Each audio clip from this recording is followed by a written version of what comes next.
You're listening to Ruminating with RealAg, the podcast that chews on the latest in beef production, with your host, Amber Bell. Hi, everyone. This is Ruminating with RealAg, and I'm your host, Amber Bell. For today's show, it is my absolute privilege to have the opportunity to speak with Dr. Roy Lewis, who is a well-known veterinarian, writer, and public speaker, about herd vaccination programs, best management practices, and we're going to be talking about delivery methods too. So welcome, Roy. It's amazing to have you on the show, and we spoke like quite a few years ago now the first time.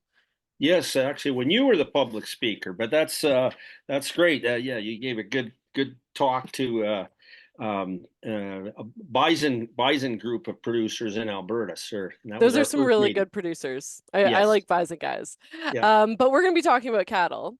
So, and let's start off with some of the basics. What we're going to be talking about vaccination. So, what is so important about making sure our herds are vaccinated, and what vaccinations are we looking for? Yeah, so I think every producer should think about this, and again, along with their herd veterinarian if they're working on a protocol. But what are the diseases that you need to protect against in your herd on either the calves, cow calf, or even the feedlot type animals, bulls, all that sort of thing in your area. So it's going to vary a little bit, but we do and the whole idea being to get protection against those diseases. So if it comes through, and that's why we talk about herd immunity. It may or may not prevent all of them from total protection, but at least you're protecting the majority of the animals from either getting sick or dying from, depending on what the disease is. Right. And so, what are some of the common diseases that you're seeing people vaccinate against right now? Yeah, so and this has sort of evolved over the years. Some of the older producers that are listening can remember, we vaccinated against blackleg. That was really the one vaccine we had way back. The vaccine or clostridial diseases have expanded so that now a lot of the vaccines carry protection against between 7 and even up to 10 clostridial diseases. So that's the one main group. And I would call that a kind of core vaccine. I like the equine people have the term core vaccines, which basically to them means the ones that you really should vaccinate in across the country. So the core vaccines would be the clostridials to me, the 5-way virals. So that would include IBR and BVD being the two main ones that both cause respiratory disease, but can also cause abortions and things in the cows. So those vaccines are given both to the calves and to the cows for different reasons. Would be the two main ones, or the two main key ones. So that's two vaccines. We can include in other respiratory pathogens for the calves, which would be Mannheimia hemolytica would be the main one that we would think about that's in there, and then and BRSV is another one that's in the 5-way viral. But where I'm sort of going with this, that kind of looks after the respiratory end of things. And the cows, depending, and this is where we could probably argue core vaccines. Some herds are really reliant on the scour vaccines to the cows to prevent scours in the calves through protection in the colostrum. That may or may not be the case depending on the size of the herd, their location, that sort of thing. So that's one that's probably a little bit up and down over the country, I would say. Right. And speaking of like throughout the country, are there different things that people should be looking at depending on what area in the country they are located? Because I know like Alberta, you're going to be looking at different things. And yeah, really good point, Amber. And part of the thing is, and that's where if I write for a magazine that's across Canada, I really get kind of a little bit worried that, do I really know what's going on in Eastern Canada versus Ontario versus the West? So this will probably maybe focus a little more on the West, although it's fairly similar in the East. But a really good example I can give you is even right within Alberta itself. Clostridium hemolyticum. So it causes red water. It's really prominent across we call it the eastern slopes of the Rocky Mountains. So on the eastern side of Alberta against the Rockies, really prominent there. So if you don't vaccinate in that area with a clostridial disease that has that protection in it, cattle will die and cows will die and that sort of thing, whereas southern Alberta or eastern Alberta that probably don't have to. So geographically can be really critical on certain specific things. Others it isn't so critical. I mean, to use a big example across North America, and maybe this is a bison one now, but the example is in Texas, they vaccinate bison a lot of times for rabies. So they got a high incidence of rabies. Wow. Vaccinate them for that down there. Never would think of it up here. Never would think of rabies in any of the production animals. Definitely in Western Canada, but they do vaccinate for rabies in well, dogs and cats and things, but also in horses in Ontario. So I'm maybe not giving really good cattle examples, but it is really good to check with your local veterinarian in a way to see what is in your area, and they know that. Right. And I guess that really speaks. I know it was quite a few years ago now when some of the regulations changed on how producers could get access to vaccinations and antibiotics and such. And I guess that speaks again sort of to that need to have a good relationship with your vet, right? Yeah, I mean the one you're probably referring to was the main thing on the antibiotics. So all the Hmm. antibiotics couldn't get available. There were some of the common ones you could buy at the UFAs and other feed stores and that sort of thing. I was probably a little more old school and thought it maybe should stay that way a little bit. The new ones I could see, but veterinarians I think were a little bit bastardized or spoken against, just thinking that they had something to do with that. I think most of them, it is good advice you're getting from there, but it's just the way it was. They had to kind of go all or none on the antimicrobials. The vaccines a little different in the sense too that province to province modified live vaccines, and those are the ones that you mix together, mix the sterile diluent with the powder to activate the viral component of the vaccine. They can't be sold other than in a veterinary clinic in Alberta, but like Saskatchewan's a little different. So again, provincial rules are slightly different on the vaccine side of things for sure. Right. That makes a lot of sense. And so, kind of changing direction a little bit, what are some of the key best management practices that cattle producers can use in order to enhance how effective their vaccine programs are? Yeah, we talk a lot about, and these seem like simple things, but I think what happens when producers are, in the spur of the moment and really having to go fast and do these things, you kind of got to be prepared for these things. So actually looking after the sort of, we call it chain of refrigeration, all these vaccines need to be refrigerated, can easily be forgotten about in a hot summer day, or the flip side is a cold winter one. And I've had many producers say, well, like, this gun quit working or something. And really what it was the vaccine was frozen in the needle, usually the needle. So I said, we're getting way too close to freezing this vaccine, which is just going to wreck it, and it's not going to be effective. And same with if it's overheated or left out, in the cab of in the window of the truck or something.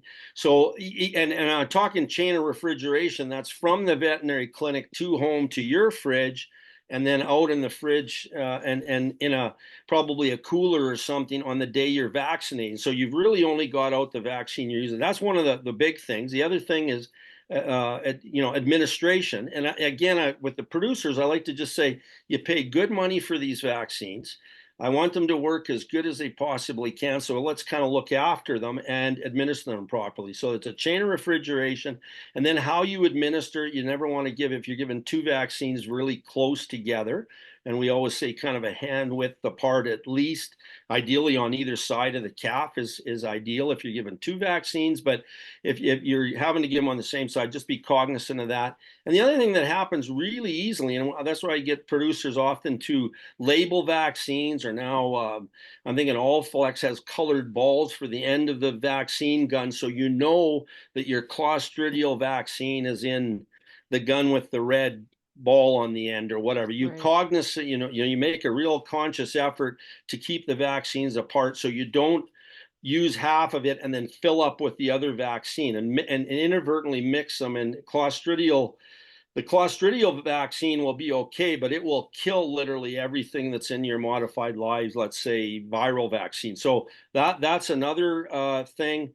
And then you get into the real fine tuning of things. So don't uh, again, make sure they're not expired, make sure the dose is right. And also, I guess another common thing that happens is people they push the needle in and out and then squirt it in the air. So if you see vaccine going in the air, there's no real harm done. You've wasted one dose of vaccine, but just revaccinate the calf and make sure that it isn't missed. So those are kind of probably the more common mistakes I see, and even with experienced people that are processing. The other big one is the modified live vaccines that you mix up and one activates the other. We always say, 1 to 2 hours is like two should be maximum, that you mix it up before you use it. Otherwise, the efficacy or the effectiveness of that vaccine is going downhill quickly. And so I usually just, the easiest way to do this is mix up the vaccine as you need it. So as you run out, yeah, it takes a second and the cattle got to wait, but don't get too carried away mixing 200 doses of vaccine ahead, because unless you're going fast, there's going to be trouble. And again, the hotter the day and all this sort of thing comes into mind, or maybe the chute breaks down, or heaven forbid you stop for lunch. Well, I try to stop for lunch if they're going to do that. We got 20 doses to kind of use up. Let's use up the vaccine and then try to And stop, then clear the stop. chute out, Right. sort And just you can sort of see how a simple lot of those management. things happen, right? I mean, you Yes. go in and it's quick moving. Like if you're needing to do a couple hundred cows in one day, you're Yeah. moving fast Yeah. and see how it happens for sure. So those are some excellent tips. Yeah. Do you get a feel for how many people are vaccinating for foot rot? Yeah, I mean, that's a very good question. We at the clinic that I was affiliated with started to really promote it for, for herd bulls. And I think I'm glad you brought up foot rot, because foot rot would be one of those ancillary vaccines that you may or may not use depending on the situation and what it is with your veterinarian. We feel pretty strongly that, again, the vaccine is pretty effective, I think. But how many people have foot rot versus other lameness? And there are a few that do it on a herd basis, and the herd basis would be in situations where the younger producers might not know this term, but we used to use a lot of graze on a lot of muskeg, right? So that real soft, wet. We had a lot of foot rot problems in there. People that have herds that run maybe breeding heifers in there may go with foot rot, but a lot, as far as your question goes, on a herd basis with the cows and calves, I'd say pretty, not many, but a lot of the herd bulls are given it. And the whole idea being, if we can prevent lameness for the 2 weeks or 4 weeks when it's really critical breeding season, boy, we've gone a long ways. And most are given it right at semen testing or something, which is usually just before breeding season, so kind of the prime time to get immunity. Are there certain times or certain conditions, like going into certain seasons, when you're going to be like, you know what, you might be looking at that? Like we've had a really wet year, or even in a feedlot setting, where do you see those most coming into play? Yeah, you're absolutely right. I mean, if we had a season when it was super super wet, and they're having to go into, and maybe the watering system isn't as good as you'd like it, and they're having to wander into creeks and that sort of thing. Usually they'll have a past history of some issues. Feedlots, same thing. Again, if they get behind and can't clean them well, and they're in those moist conditions, spring and I'm thinking spring and probably wet fall of the year. That could be one where they implement that vaccination program, and that's a really good one to think about. There is on the label with that one, as on all vaccines, there's a booster you usually need. But the thing that some might want to think about in a situation like that, where it's just for a finite period of time, and you're vaccinating right when just a few are getting foot rot, you're probably going to get the protection for say 2 months until you need a booster. during that period, you may or may not have to. In that case, most times it's best to give a booster shot of those other vaccines because you're looking for protection carrying for a long time forward. But Right. yeah. And then pink eye would be something similar, I'd imagine. Yes, yes. Pink eye, same thing. Um, Pink eye, I kind of treat a little differently. Again, if you've got a true pink eye, and it may be that area, that group of cattle, whatever, you may implement that vaccination or bring a group in. You've got one or two and sort of vaccinate in the face of an outbreak. But with pink eye, we would also look at fly control and all those other things that spread it. So there's always things that we add into the management, I guess, if you like, to try to really help with the vaccine, because the management, good management practices tied in with good vaccination practices are really what's the golden thing at the end of the day to me. Right, because even things like grazing thistle can encourage pink eye, can't it?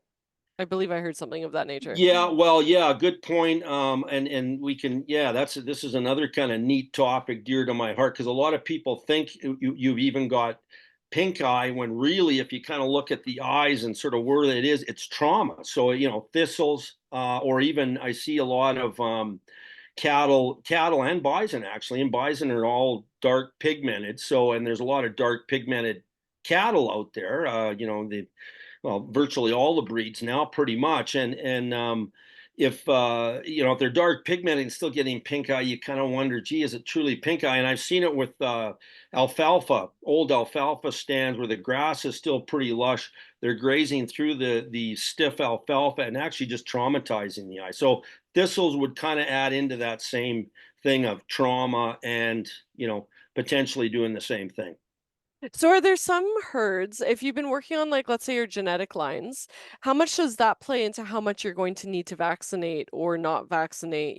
Is that a risk level that you're willing to take? Where would producers go to make that decision?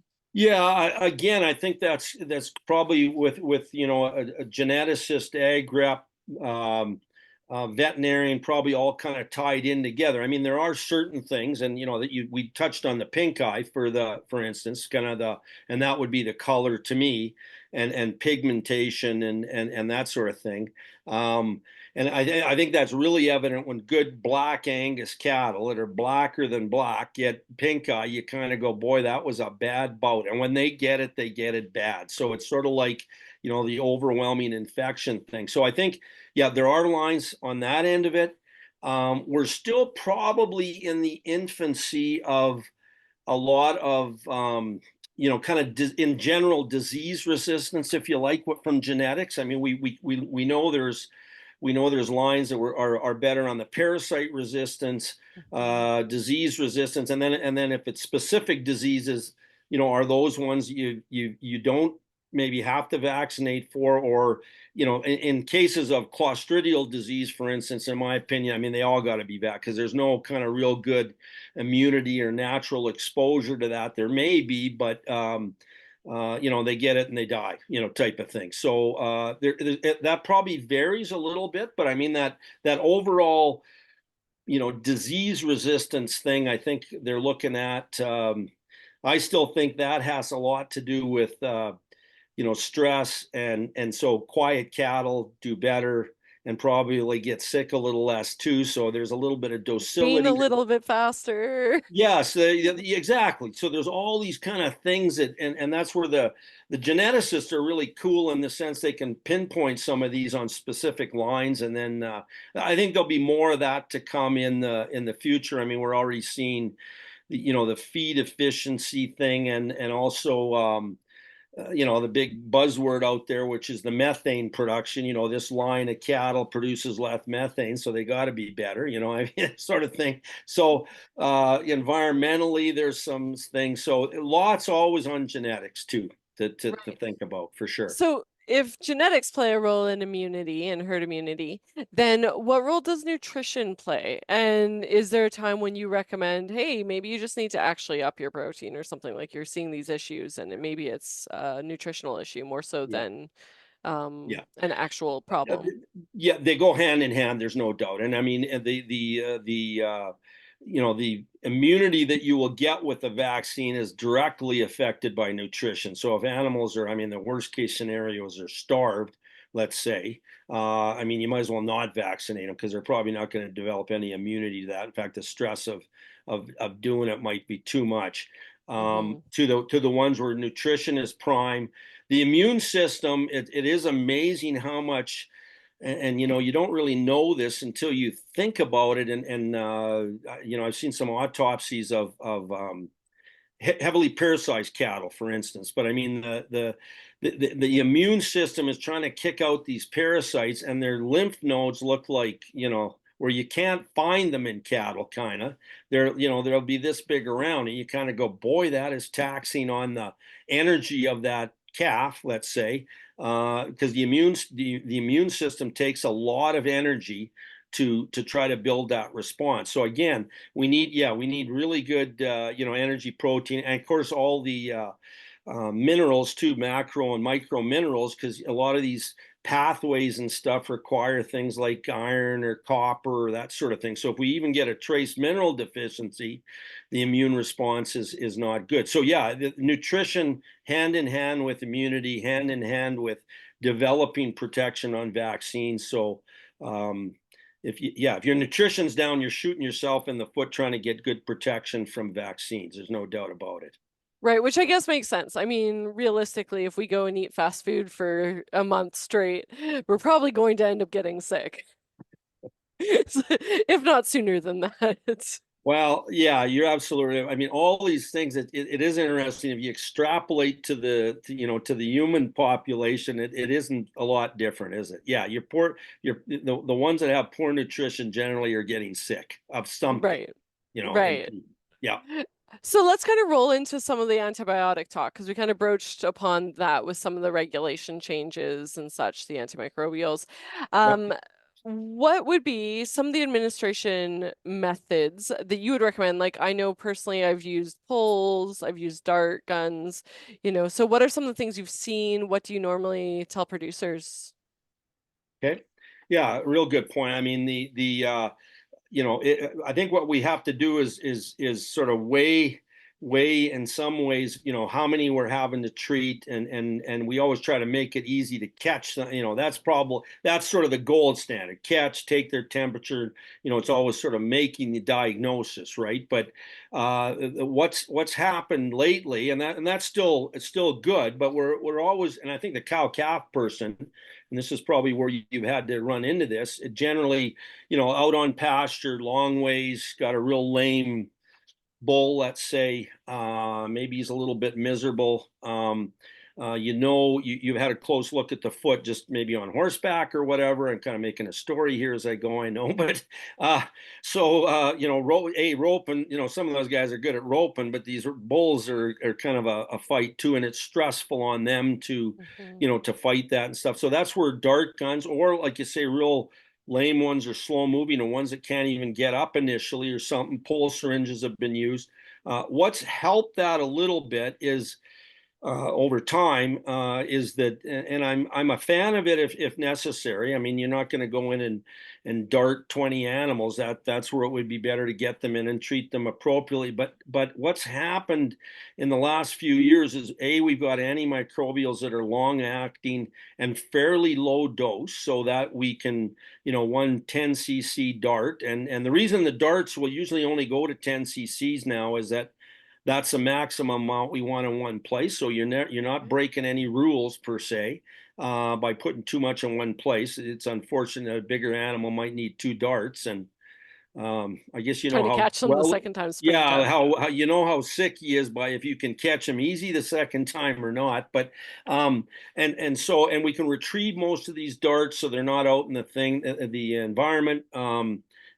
Just from that end of things, they're pretty accurate now at dispensing the product, and we can use a sort of size of needle that, generally speaking, we get a lot of it sub-Q. I mean, we might get a little bit IM, but you can do the same thing in the chute if you're not careful. So, I mean, that's, and most are still being able to go in the neck. So they're, these dart guns are some of them have scopes now, so they're quite accurate as far Mhm. as placement of the dart, and haven't had too much in the way of problems. So the darts are sort of the darts and the dart guns. And there's a couple makes out there. New Dart is the one I'm most familiar with, and they're doing a pretty good job on sort of all the ability of that dart to empty itself and that sort of thing. They've kind of replaced, like you say, the pole syringe that was there before, and then there was some crossbows, and there was some different things that had their negative thing was a little bit accuracy, but I know some of them would dispense a big amount of material, so that like 35 cc's or something that was above kind of the regulation. So we've come a long ways. There's a lot of people that have them, so the purists would argue that, oh shoot, should we give anything a dart? But I think it's, when you look at that bull, for instance, if you can treat it easily, and you got to think of the trauma on yourself too, right? The safety for yourself, given a dart to, let's say, a bull, and he can recover that much quicker. Boy, that's a case to me that they really are good to have as a secondary, not as a pullout. My only worry, Amber, is probably the fact that the dart guns have become so accurate that it's almost so easy to treat that I think there's maybe a little bit of over treatment going on there. I could see that. And I guess that'd be my question when it comes to like foot rot, especially because you really don't know if you're out in the field and something's limping, you're thinking it's foot rot. Is there a danger in being a little bit too, gun happy to go out and treat something when maybe it's just an injured foot? There is, for a few reasons, but I mean, and a few times if you've overtreated, well, it's always maybe the thing, well, that's better than I missed one and didn't treat it. So maybe under treating is, definitely worse than over treating. I think the big thing with the lameness that you describe is, yeah, probably 80% of the time it isn't foot rot. So if you can kind of rule that out, the sprain or strain may get better on its own. So I mean, if you gave it antibiotics, I guess the only thing you've broken really is sort of the prudent usage thing. So I mean, maybe probably overtreated a little bit. The other one that's a little worry, if one, let's say, broke its leg. So now emergency slaughter is in order, and now you've pumped a dart full of medication before you realize. So that's kind of maybe one other negative. I find most producers now, we used to run into that lots in the old days, and I would say, and I mean old days, I mean 2-3 decades ago.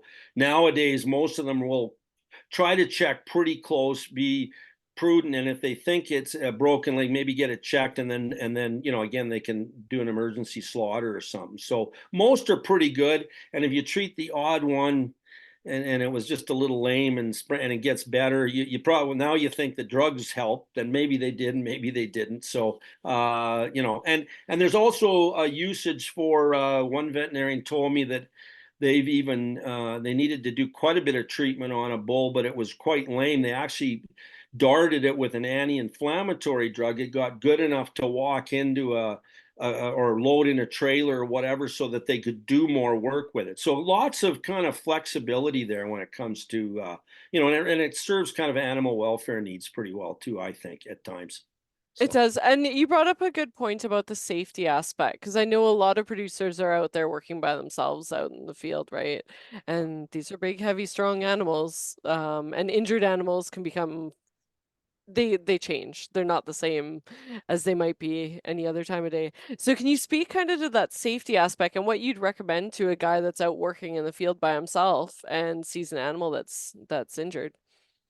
Yeah, I mean, it's always one of those things you want to, what's the worst case scenario? Is it going to get up and charge you? And I mean, um, I've seen that happen. They think it's down and up, and by gosh, it can get up and charge, and they're just not aware of it.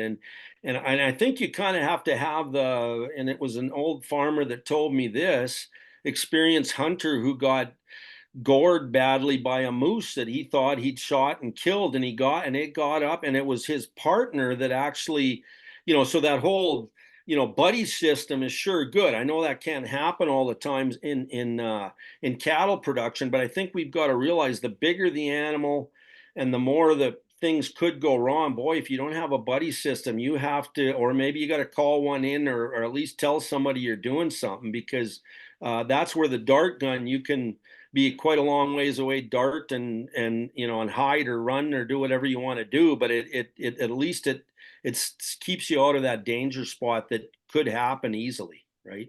Right. I think one of the things that we used to use on the farm was just making sure that we have our map set so that, my husband was able to see where I am at that point in time. That way, if something happens and either of us are working alone, we can at least get to each other if there's nothing, oh, we haven't heard from them in a while. That's an excellent point. And with cell phones, provided you got coverage, you could even say I'm doing this and maybe even take a picture or video of this. You don't hear back from me in 10 minutes or 15 or whatever, come look at. That's a really good point to know where you are, right? Because if somebody goes missing, where are you on this massive ranch? Right, You right. could be anywhere, and you could have got bucked off a horse, or you always hear these stories. So super point for when you're pasture riding, probably more so than anything, right? Right. I've I would clotheslined say. myself off the quad, so I Yeah. know that these things can happen. Yes. So one of the things that we kind of talked a little bit about off the air here, but if you were to give producers 3 facts that they might not know about vaccination programs, what would they be looking at? What would those facts be? Yeah, and I thought about this for a minute and tried to come up with something that's sort of impactful. I know. One of the things that when I worked a little bit for a pharmaceutical company, we'd have adverse events that we would check into, and I was kind of surprised sometimes on some of them that we went into, that farmers need to realize a little bit that it's not always going to be, if you vaccinate, it's not 100%. Again, it's that herd immunity thing. A lot of the vaccines, they know, because they've done the trial work. They know they will protect. Usually, it's at 80% about and up, and 80% and up. But they're trying to reach that 80%, because if they prevent 80% of the animals from getting sick, let's say, you might get the odd case, but it's not going to spread from the herd. So you still may get one or two animals getting whatever. Now, blackleg or clostridial vaccine is probably about as close to 100% as you can get. So in other words, if you vaccinate everything, because with clostridial, if it doesn't work, they're basically dead. So it's not a treatment thing, but and then the other ones kind of go down. And certain antigens, I guess this is the other thing to keep in mind, is you have a vaccine, let's say the 5-way viral vaccine, and they've done the work on this as well. The protection, or the length of protection from all those different antigens in there is slightly different. So some are going to run out a little quicker than others. Some are not going to be protected for as good as the others, but they've all made the trial work, and so BRSV, or bovine respiratory syncytial virus, is always the weak one to me in literally any of the vaccines. So it doesn't matter what company. It's just you can't make them that will protect a long period of time, and that's just sort of the way it is. So that's something to keep in mind too. It's a little different with the different diseases you protect against in vaccines. The other thing, and this is where I kind of liken it to, I like to refer back to the old COVID outbreak we had, where we had different vaccines came out. We had AstraZeneca, and then everybody thought Moderna, and then Pfizer's, and we were kind of jumping around. And there was even a lot of talk of, and I would totally agree with this, that switching vaccines is not it's not a bad thing. In fact, it might even be a little bit of a good thing, because you're stimulating the immune system slightly different, because the vaccines aren't identical. And so the misnomer out there that if I stopped the Pfizer Gold program, that I can't go to this one because I'd have to start over again with the vaccines and boostering and stuff, is totally a little bit of an error. Now, you have to make sure that the diseases protected are the same in those two vaccines, and sometimes that can be slightly different, and that's okay. But as long as you know that, so switching. There's a new researcher that's even done a little bit of work thinking that, and again, this is sort of a form of switching, that a different manufacturer on the calf vaccines, then the cow vaccines may actually be a good thing. And it's the same idea. It's kind of like switching brands. So I don't think we want to ignore that. We do it anyway. If a vaccine runs out, we can't get it, we automatically buy the next one we can get and think nothing of it. But sometimes where this fear kind of factor comes in, and I think that's that's the big thing. The Is other that thing is the is boost. Sorry, Amber, is go that due to a type of resistance, or what would be the reasoning or the thought process behind that? ahead. That you can't do it. You No, mean? but for doing it, for switching up between I like think it not no not so much resistant. It's just basically that the immune system is stimulated. The immune system is made out of different all ways. kinds of different cells, so you're maybe stimulating some other cell just a little differently. So there's Right. all. It's kind of more what it is. It's kind of like a resistance. I mean, that's kind of an interesting way to look at it. But it isn't that, because I mean, if you vaccinated with this Clostridial vaccine for 20 years, it's still You're going to fine. protect just as good. Yeah. Yeah, but it's just a different way of challenging the immune system. And they for instance, the killed vaccines, they put the killed mean the ones you don't mix up. On the viral side, they put in adjuvants, and adjuvants are metals. They can be aluminum and what they are for is to stimulate that immune system to develop better protection than, in some cases, better protection than natural, natural disease. I guess the other thing to think about, and it's no different than with COVID again, with people that got it and recovered from it, probably had pretty decent immunity, a natural protection. So it's like they got the first vaccine. So it's the same thing in cattle. We don't really have a choice with things like blackleg, because if they get it, as I say, they die. Don't want to keep putting the fear of everything in everybody, but that is the one that usually its death is pretty common with that if you get a clinical case. But some of the other respiratory pathogens, is if the cattle have been exposed to it, they might have some natural protection already, and your first shot is almost like your second shot, if you know what I mean. Right. So So that kind of speaks to like pneumonia and, some of yes, the other things that they might yes, catch. Hmm. yes, exactly. And I think those are, hopefully I've given you kind of three.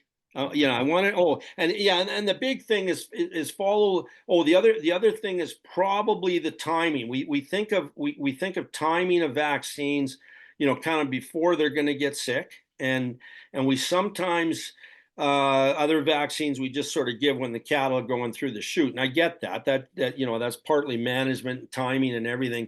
It's really cognizant with the different scour vaccines, because everyone is slightly different on when you have to give it ahead of. So if we even think of the other, I tell cattle people when they're running their cattle through, think of the things you have to do so that you don't have to do it again a week from now. But also think of the vaccines you may need, but also think of that timing thing. Is it the right time, or am I going to run the cattle through 2 months from now, and that will actually be a better time to give that vaccine? So kind of have your year planned out, or your grazing season at the very least planned out. Exactly. And if you calve, and it's sort of all hedges on calving. So these big herds that have, two calving times, they will have sort of two little bit different vaccination times depending on, the age of the calf when they get there. So yeah, it's specific to the herd, and when they're calf, as sort of all the way I look at it. Right. And are those vaccinations going to change depending on what your grazing management strategies are? So on a producer level, right, if you're doing like a hard rotational graze, are you going to change up your vaccination program when compared to someone who's maybe doing a continuous graze through the summer?